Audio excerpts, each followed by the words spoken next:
મિત્રો, જેવા આપણા વિચાર છે તેવું જ આપણે કામ કરીએ છીએ. તેથી વ્યક્તિએ સકારાત્મક વિચારસરણી રાખવી જોઈએ.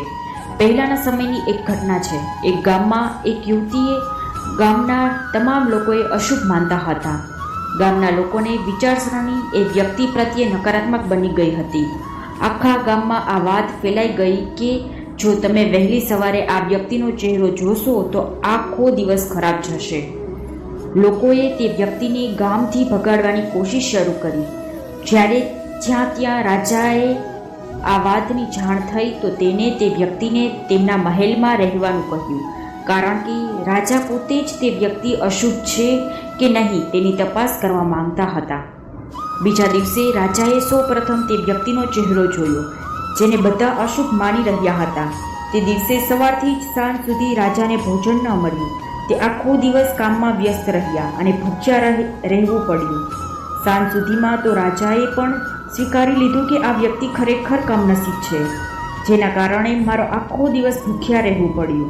રાજાએ તે વ્યક્તિને મૃત્યુદંડની સજા આપી. ત્યારે રાજાના વિદ્વાન મંત્રીએ રાજાને પૂછ્યું કે તમે આ નિર્દોષ વ્યક્તિને મૃત્યુદંડની સજા કેમ આપો છો? રાજાએ કહ્યું કે આખું ગામ તેને અશુભ માને છે અને આજે મેં તેની પણ પરીક્ષા કરી અને મને સમજાયું કે આ વ્યક્તિ ખરેખર અશુભ છે. આજે સવારે મેં તેનો ચહેરો જોયો. મેં આખો દિવસ ખોરાક લીધો નથી.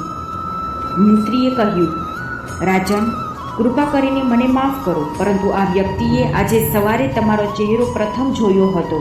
તમને ખાવાનું જ મળ્યું નથી, પરંતુ આ વ્યક્તિનો જીવ જોખમમાં છે.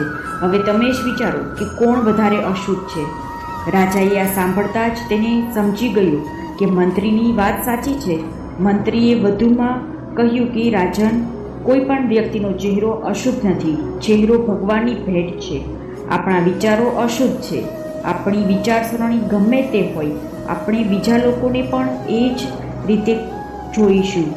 રાજા મંત્રીની વાત સમજી ગયા અને તેને માણસોને છોડી દીધો. મંત્રીની રાજાને શિખામણ. આ કથામાં મંત્રીએ રાજાને સમજાવ્યું કે જો આપણી વિચારસરણી નેગેટિવ હશે તો આપણે દરેક જગ્યાએ નકારાત્મક જોવા મળશે. જ્યારે આપણે હકારાત્મક વિચારવાનું શરૂ કરીએ છીએ ત્યારે બધું જ સકારાત્મક બની જાય છે.